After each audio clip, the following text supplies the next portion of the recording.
I would suggest, that people reread the Declaration of Independence. They'll find 28 reasons for declaring independence from Great Britain.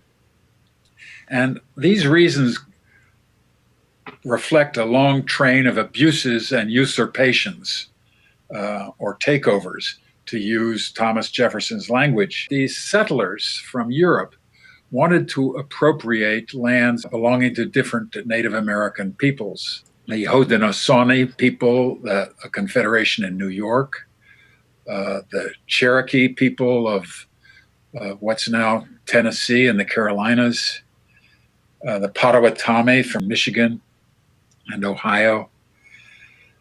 The settlers wanted these lands, but Great Britain, as a result of the 7 Years' War, had said that these lands were off limits to settlement. This was part of the Treaty of Paris of 1763. So here is one of the lesser known reasons for declaring independence. That is, that the settlers could not take as much land as they wanted. So this was like a crusade, because this is precisely what Thomas Jefferson claims of the Native Americans is actually what will happen to them as a result of the Declaration of Independence. That is, that the wars against Great Britain led to a merciless destruction, in New York particularly, of Sullivan's Raid of 1779, of the orchards, the cornfields, the senior citizens, the men and the women of the Haudenosaunee people.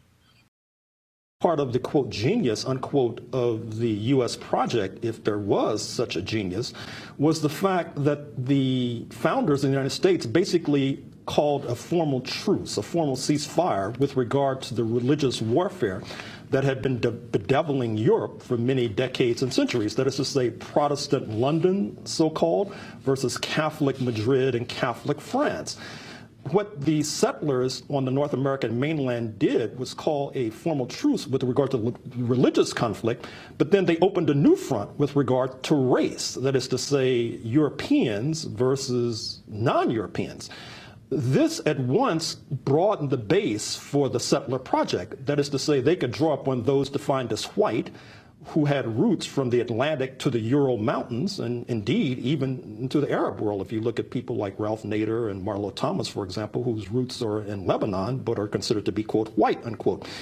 This obviously expanded the population base for the settler project, and because many rights were then accorded to these newly minted whites, it obviously helped to ensure that many of them would be beholden to the country that then emerged, the United States of America, whereas those of us who were not defined as white got the short end of the stick.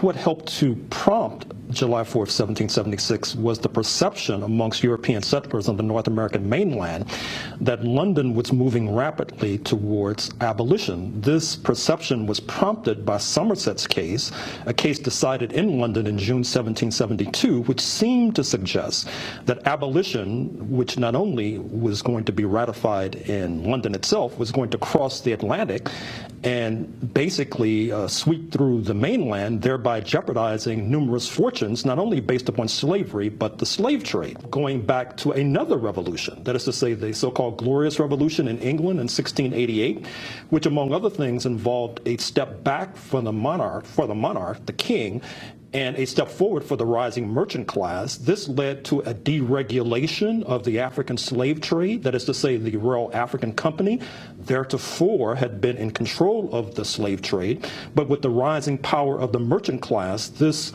slave trade was deregulated, leading to what I call free trade in Africans.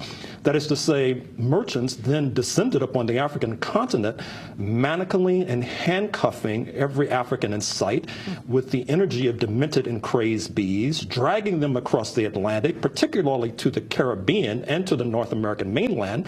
This was prompted by the fact that the profits for the slave trade were tremendous, sometimes up to 1,600 or 1,700%.